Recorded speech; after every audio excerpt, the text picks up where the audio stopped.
Afrique, il y a une volonté des gouvernements à faire évoluer la classe moyenne.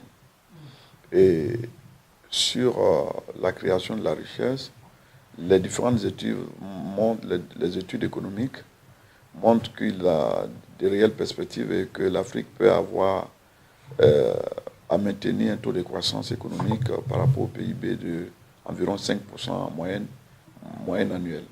Et si cette possibilité était donnée à l'Afrique sur les 5 années à venir, ou les 10 prochaines années, nul doute que la classe moyenne en Afrique va s'accroître de 50%, sera dans une proportion de 50%.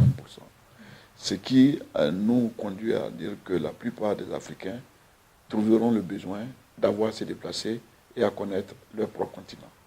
Donc ce sont des éléments à mettre en notre actif dans le cadre de ces politiques que nous continuons à mener.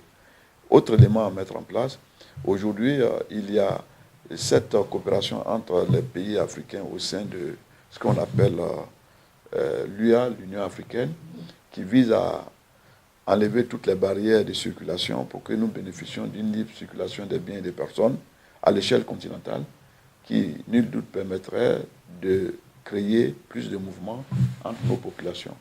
Évidemment, l'intégration africaine passe par des réformes.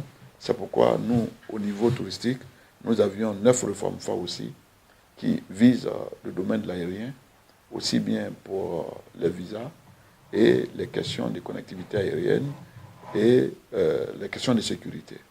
Parce que le terrorisme n'échappe nullement aux pays développés comme les pays en émergence. Donc nous devrons être en mesure d'avoir à prendre ces paramètres